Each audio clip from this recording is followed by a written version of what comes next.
यह कहानी उस मोड़ से शुरू होती है जहां अहाना ने साफ शब्दों में अर्जुन से कह दिया कि वह अब उसके साथ नहीं रह सकती, क्योंकि जिस इंसान ने उसके चरित्र पर सवाल उठाए और उसके गुरु समान बॉस रोहित सर की बेइज्जती की, उसके साथ एक पल बिताना भी उसके स्वाभिमान के खिलाफ है।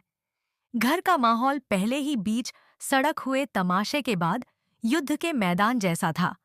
अहाना की आंखों में आंसू नहीं बल्कि अंगारे थे और अर्जुन गुस्से से भरा खड़ा था। अहाना ने दुर्गा देवी के सामने दृढ़ स्वर में शर्त रखी कि अर्जुन को दिल से रोहित सर से माफी मांगनी होगी, वरना वह यह रिश्ता और यह घर छोड़ देगी। पोल्टू दादा और पीसी मुन्नी यह सुनकर अंदर ही अंदर खुश हो गए, लेकिन अर्जुन, जो पोल्टू के भरे जहर और अपने झूठे अहंकार में डूबा था, आग अब बूला हो उठा और अहाना को दरवाजा खुला होने की बात कहकर जाने को कह दिया। तुम्हारे जैसी औरत जैसे शब्दों ने अहाना का दिल तोड़ दिया। दुर्गा देवी ने अर्जुन को समझाने की बहुत कोशिश की, रिश्तों की दुहाई दी, लेकिन वह नहीं माना। तब अहाना ने चुपचाप अपना सूटकेस भरा, दुर्गा देवी के पैरों में गिरकर कहा कि बिना पछतावे की माफी का कोई मतलब नहीं होता और जब तक अर्जुन को अपनी गलती का एहसास नहीं होगा, वह वापस नहीं आएगी। वह भारी कदमों से घर से निकल गई। अर्जुन एक पल को रुका जरूर, लेकिन पोल्टू की बातें याद आते ही पत्थर बना रहा। अहाना के जाते ही दुर्गा देवी का सब्र टूट गया और उन्होंने अर्जुन को जोरदार तमाचा जड़ते हुए उसे उसकी गलती का एहसास दिलाया। फिर उसे चुनौती दी कि अगर उसे अपने शक पर यकीन है तो खुद सच्चाई का पता लगाए। यह चुनौती अर्जुन के दिल में उतर गई। अगले दिनों में वह जासूस की तरह छुप छुप कर वेलफेयर डिपार्टमेंट के बाहर अहाना को देखने लगा और उसने देखा कि अहाना अकेले, सादगी से, उदासी में डूबी सिर्फ अपना काम कर रही है। न कोई कार, न कोई पार्टी, न कोई गलत रिश्ता। आखिर वह दिन आया जब उसने रोहित सर और अहाना के बीच पूरी तरह सम्मानजनक व्यवहार अपनी आंखों से देखा और उसे समझ आ गया कि वह पोल्टू की साजिश का शिकार हुआ है। अपराध बोध से टूटकर अर्जुन सीधे वेलफेयर डिपार्टमेंट पहुंचा। रोहित सर के पैरों में गिरकर माफी मांगी और फिर अहाना के सामने फूट फूट कर रोया। अहाना उसका सच्चा पश्चाताप देखकर पिघल गई और दोनों एक दूसरे से लिपटकर रो पड़े। रोहित सर के आशीर्वाद के साथ अर्जुन अहाना को सम्मान और प्यार से वापस घर ले आया, जहां दुर्गा देवी आरती की थाली लेकर खड़ी थीं। लेकिन कहानी यहीं खत्म नहीं हुई। अर्जुन ने पूरे परिवार के सामने पोल्टू को साफ चेतावनी दी कि अब वह उसकी गृहस्थी में दखल नहीं देगा। उस रात अहाना अपने हक से फिर अपने कमरे में लौटी और अर्जुन ने कसम खाई कि अब वह कभी अपनी पत्नी पर शक नहीं करेगा। इस तरह साजिश हार गई और प्यार व विश्वास की जीत हुई। अहाना की वापसी के बाद बड़े घर का माहौल धीरे धीरे बदलने लगा। जिस घर में कुछ दिन पहले तक सन्नाटा, ताने और शक की बदबू फैली हुई थी, वहीं अब सुबह की आरती और शाम की चाय में फिर से अपनापन लौट आया। अहाना ने फिर से घर की जिम्मेदारियां संभाल लीं, लेकिन इस बार उसकी आंखों में डर नहीं बल्कि आत्मसम्मान की चमक थी। अर्जुन हर कदम पर उसके साथ खड़ा दिखाई देता, कभी पानी का गिलास थमाता तो कभी बिना कहे उसकी थकान पड़ लेता।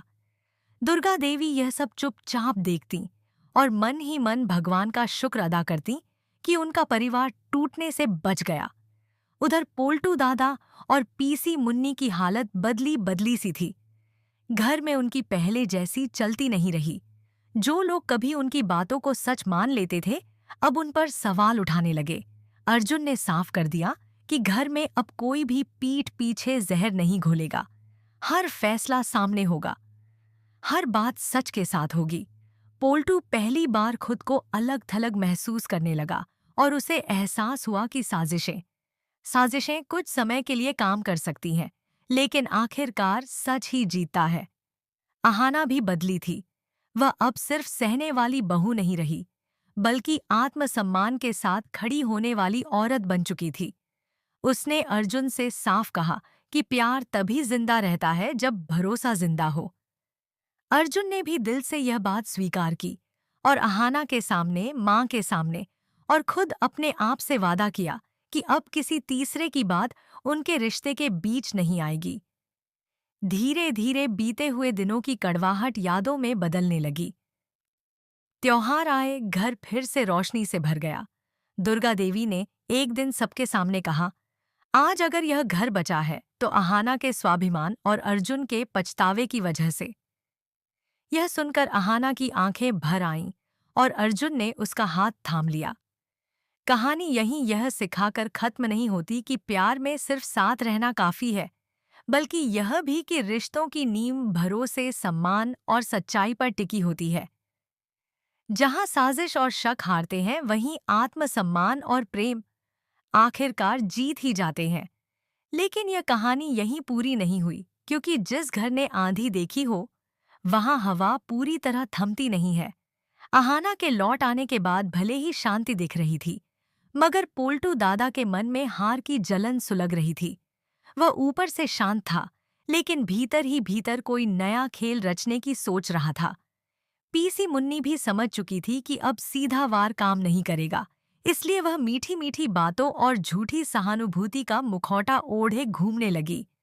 एक शाम जब पूरा परिवार साथ बैठा था, अहाना ने अचानक सबके सामने वेलफेयर डिपार्टमेंट की एक मीटिंग का जिक्र किया, जिसमें रोहित सर ने उसकी ईमानदारी और मेहनत की तारीफ की थी। यह सुनकर दुर्गा देवी का सीना गर्व से चौड़ा हो गया, लेकिन पोल्टू का चेहरा उतर गया। अर्जुन ने बिना किसी झिझक के अहाना की बात पूरी की और कहा कि उसे अपनी पत्नी पर गर्व है। यह वही अर्जुन था जो कुछ दिन पहले शक में अंधा हो चुका था। इसी बीच दुर्गा देवी ने घर में एक छोटा सा हवन और पूजा रखने का फैसला किया, ताकि बीते दिनों की नकारात्मकता दूर हो सके। पूजा के दिन पूरा घर इकट्ठा हुआ। मंत्रों की गूंज के बीच अहाना ने जब आहुति डाली, तो उसकी आंखों में अजीब सा सुकून था, मानो उसने सिर्फ पूजा नहीं, बल्कि अपने आत्मसम्मान की जीत का उत्सव मनाया हो। अर्जुन उसके पास खड़ा था, सिर झुकाए हुए, जैसे हर मंत्र के साथ अपनी गलती के लिए माफी मांग रहा हो। लेकिन उसी पूजा के दौरान एक मोड़ आया। पंडित जी ने अचानक कहा कि घर में किसी की नीयत साफ नहीं है, कोई है जो इस घर की शांति भंग करना चाहता है। यह सुनते ही पोल्टू दादा घबरा गए। दुर्गा देवी की नजरें सीधे उन पर जा टिकीं। कमरे में सन्नाटा छा गया। अर्जुन ने एक कदम आगे बढ़कर कहा कि अब अगर कोई भी सच छुपाएगा तो वह बर्दाश्त नहीं करेगा। यह बात सीधे सीधे पोल्टू और पीसी मुन्नी के लिए थी। उस पल अहाना ने महसूस किया कि यह लड़ाई अब सिर्फ उसके और अर्जुन के रिश्ते की नहीं रही, बल्कि पूरे घर की सच्चाई की है। उसने मन ही मन ठान लिया कि अगर जरूरत पड़ी तो वह फिर से चुप नहीं बैठेगी। उसने बहुत कुछ खोकर यह सीखा था कि खामोशी हमेशा त्याग नहीं होती। कई बार वह साजिश की सबसे बड़ी ताकत बन जाती है। पूजा खत्म हुई, लेकिन सवाल हवा में तैरता रह गया। क्या पोल्टू दादा अपनी साजिशों से बाज आएंगे, या बड़े घर में एक बार फिर तूफान आने वाला है? यह कहानी अब उस मोड़ पर पहुंच चुकी थी, जहां हर मुस्कान के पीछे एक सच छुपा है और हर सच सामने आने को बेताब है। पूजा के बाद घर में भले ही शांति का दिखावा था, लेकिन दीवारों के भीतर छुपी बेचैनी हर किसी को महसूस हो रही थी। दुर्गा देवी अब पहले जैसी भोली नहीं रहीं।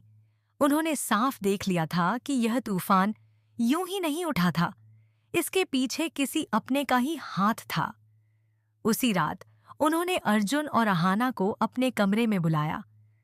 दरवाजा बंद होते ही दुर्गा देवी की आवाज भारी हो गई। उन्होंने कहा कि इस घर में अब आधा सच और आधा झूठ नहीं चलेगा। जो भी बोलना है सामने बोलना होगा। अहाना चुप थी, लेकिन उसकी खामोशी अब कमजोरी नहीं, बल्कि आत्मविश्वास थी। अर्जुन ने पहली बार बिना बहाने के कहा कि गलती सिर्फ पोल्टू की नहीं थी, बल्कि उसकी भी थी, क्योंकि उसने दूसरों की बातों को सच मानकर अपनी पत्नी पर भरोसा नहीं किया। यह स्वीकारोक्ति सुनकर दुर्गा देवी की आंखें नम हो गईं। उन्होंने अर्जुन के सिर पर हाथ रखते हुए कहा कि गलती मान लेना ही इंसान को बड़ा बनाता है। अगली सुबह दुर्गा देवी ने पूरे परिवार की पंचायत बुला ली। बैठक में माहौल गंभीर था।